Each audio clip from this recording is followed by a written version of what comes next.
கொட்டுக்காளி அப்படிங்கிற படம் இப்போ ரீசெண்டாக ரிலீஸ் ஆச்சு. அந்த கொட்டுக்காளி படத்தை பார்க்கும்போது அந்த கொட்டுக்காளி டேரக்டர் கிட்ட நிறைய கேள்விகள் கேட்கணும் அப்படின்னு தோணுச்சு. என்னோட முதல் கேள்வி என்ன அப்படின்னா, அந்த வைத்தியம் பார்க்குறவர் கையில் ஒரு கயிறு கட்டியிருப்பார். பொண்ணுக்கு பேய் பிடிச்சிடுச்சு, அந்த அந்த மீனா லவ் பண்ணுதுல அந்த பையன் ஏதோ சூனியை வச்சுட்டேன், மைய வச்சு மயக்கிட்டேன். எதுக்காக பிறசாதி? சுயசாதினே காமிச்சிருக்கலாமே. இப்போ இங்கே இதுதான் பிரச்சனை. காதலுக்கு சாதி மட்டும் பிரச்சனை இல்லை, சாதியும் பிரச்சனை தான். ஆனால் அதை தாண்டி நிறையா பிரச்சனைகள் காதலுக்கு இருக்குது. மூணாவது கேள்வி என்ன அப்படின்னா, அந்த சாமியார் இருக்கிற ஊருக்குள்ளே என்ட்ராகும்போது ஒரு ஷாட் வைப்பாங்க. அந்த ஷாட்டில் ஒரு தலைவரோட வரைபடம் இருக்கும். இந்த தியேட்டரில் இருப்பாங்கள்ல, சென்னையில் தான் பார்த்தேன். சென்னையில் இருக்க மக்கள் எல்லாரும் சிரிக்கிறாங்க.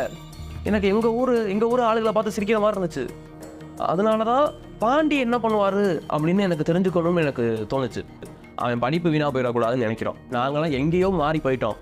இன்னும் எங்களை டீஃபேம் பண்ணி நாங்களாம் சாதி வெறி பிடிச்சவங்க தான், நாங்களாம் அறுவாடு திருட்டு வந்தான் அப்படின்னு சினிமாவில் காட்டாதீங்க.